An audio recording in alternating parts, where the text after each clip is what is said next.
안녕하세요. 조이북 클럽의 조입니다. 오늘 제가 소개해드릴 책은 윌리엄 셰익스피어의 맥베스입니다. 흔히들 4대 비극하면 오셀로, 햄릿, 리어왕까지는 많이 생각을 하는 것 같아요. 아니면 저만 그런가요? 마지막 4대 비극의 하나 맥베스입니다. 그래서 저도 이 마지막 권을 안 읽어봐서 요번에 이걸 읽으면 드디어 4대 비극을 다 읽게 되는구나 해서 읽게 되었는데요. 간단하게 이 이야기를 요약을 하자면 맥베스가 어느 날 그 마녀로부터 일종의 계시를 듣게 됩니다. 마녀가 하나 둘이 아니고 셋이나 되는데요. 그 마녀들이 이렇게 얘기를 하는 거예요. 맥베스를 환영하라. 글래미스의 영주시다. 맥베스를 환영하라. 코도의 영주시다. 맥베스를 환영하라. 왕이 되실 분이다. 만약에 여러분이 어디 시장이 될 거고 어디 도지사가 될 거고 어디 나라의 대통령이 될 거다. 이 얘기를 듣는다면 내가 지금 현재 어디 시장인데 그게 점점점 맞아 들어간다면 사람이니까 그것에 대해서 혹할 수도 있을 것 같아요. 그래서 이 권력을 향한 욕망은 저는 읽으면서 그 생각이 들었거든요. 이 마녀들에게서 왔을까? 아니면 맥베스가 가지고 있었을까? 근데 읽어보신 분들은 아시겠지만 짧으니까 한 번씩 읽어보세요. 이 안에 본인이 그런 마음의 권력에 대한 욕구가 있었다라는 게 비춰지거든요. 그래서 이 이야기를 듣고 당시에 덩컨 왕을 죽이고 또 이 같이 예언을 들었던 벤코도 죽이고 또 자신에게 위협이 된다고 생각하는 맥더프 귀족의 부인과 아들을 죽이고 죽입니다. 와, 그래서 권력이 정말 무섭구나. 근데 이게 나름 셰익스피어 굉장히 유명하잖아요. 모르는 사람이 없을 정도로. 그러면 사실 제가 기대치가 컸을 수도 있겠지만 저는 신경 변화가 좀 더 좀 묘사가 좀 많이 있어야 되지 않았나 그런 아쉬움이 좀 남더라고요. 다른 읽으신 분들은 어떠셨는지 좀 남겨주시면 좋을 것 같아요. 왜냐면 사실 맥베스가 그 왕을 죽이려 했을 때 좀 주저주저 하는 모습이 많이 보였고, 심지어 그 죽이고 나서도 그 증거 자료, 단검을 얼떨결에 자기가 가지고 온 거예요, 방으로. 그래서 아내가, 맥베스 부인이 그렇게 얘기를 합니다. 빨리 제재를 갖다 놔라. 근데 그걸 머뭇머뭇 못하고 있으니까 와이프가 그 현장에 칼을 다시 갖다 놔요. 그래서 야씨 마누라가 말려야 되는데 야씨 이 와이프의 대범함이라고 해야 되나? 이랬던 강심장인 맥베스 부인은 나중에 자기 손에 피가 묻었다면서 계속 그 죄책감에 씻고 하는 장면이 나오거든요. 그리고 마지막에 죽음을 맞이하게 됩니다. 거기다가 맥베스는 그 사람들을 자객을 시켜서 벤코를 죽이게 만들었잖아요. 그리고 그 벤코의 환영을 보게 됩니다. 귀신을 보게 되는 셈이죠. 그래서 굉장히 떨게 되고 그럼 심적으로 굉장히 뭐라 해야 될까 어떻게 보면 좀 약한 모습? 계속 죽일 정도의 그런 사람은 아닐 것 같은데 그렇게 하고 그리고 이렇게 덜덜 떨었으면 오히려 그 자신의 죄책감에 더 손을 씻는 행동을 하고 점점 미쳐가는 행동은 오히려 맥베스가 해야 되는 거 아닌가? 저는 약간 이게 뜻하지 않게 와이프가 더 죄책감에 빠져드는 게 아니면 그 시체를 봐서 그런가?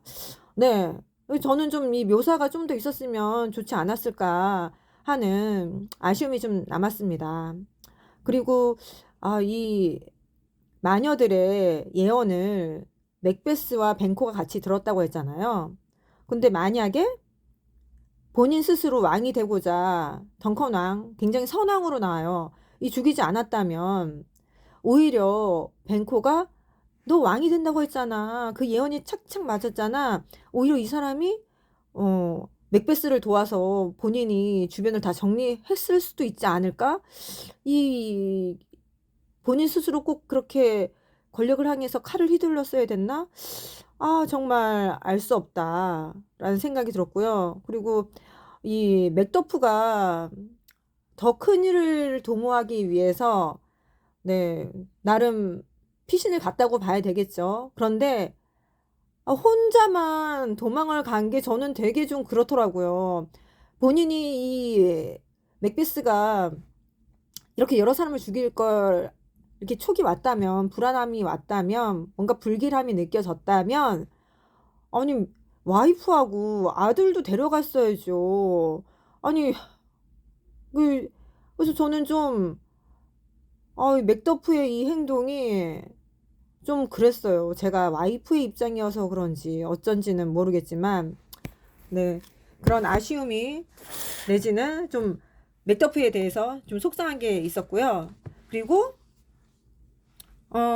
보면은 거기서 오타가 저 인스타에도 올려놨지만 71페이지에 보면은 맥베스가 그런 얘기를 해요. 오너라 밤이여!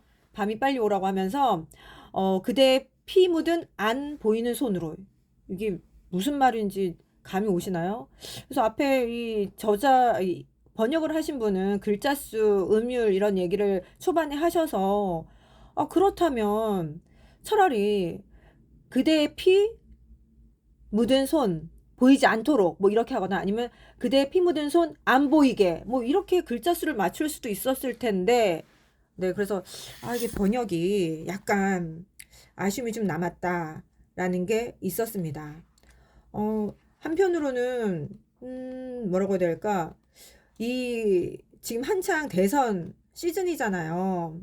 그래서 이 대선 후보들이 맥베스를 읽고 나서 한 번씩 독후감을 써서 냈으면 좋겠다. 우리 지금 TV 토론 많이 하고 있는데 사실 시간 제한도 있고 이게 좀 그다지 임팩트나 신선미가 좀 떨어지는 것 같아요. 그래서 좀 진짜 이런 색다른 주제로 맥베스의 책을 읽어봤냐? 본인은 그 중에서 어느 인물과 가장 유사한 것 같으냐? 당신이 맥베스라면 어떻게 하겠느냐? 물론 다들 왕을 안 죽이겠다고 하겠죠. 네, 어쨌든 이 권력을 향한 각자의 그 욕망들이 어떻게 네, 표현이 되는지 저는 살짝 궁금해지더라고요. 그래서 한 번쯤은 읽어보면 좋으실 것 같은데 저는 개인적으로 이게 셰익스피어 4대 비극이라고는 하지만 이게 그냥 3대 비극 오셀로, 햄릿, 리어왕으로 끝났으면 더 좋았겠다. 이건 왠지 좀 맞추려고 4대 비극을 한 것 같다. 그래서 이렇게 끝나나 싶었을 때 그 해설에서도 이제 옮기신 분이 이런 얘기 저런 얘기를 했는데 결국 이것 또한 4대 비극에 넣으려는 어떻게 보면 좀 합리화처럼 느껴져서 네, 만족도가 네, 다른 4대 비극에 비해서는 좀 떨어졌어요. 네. 오셀로나 햄릿은 보시면 정말 너무 안 됐다.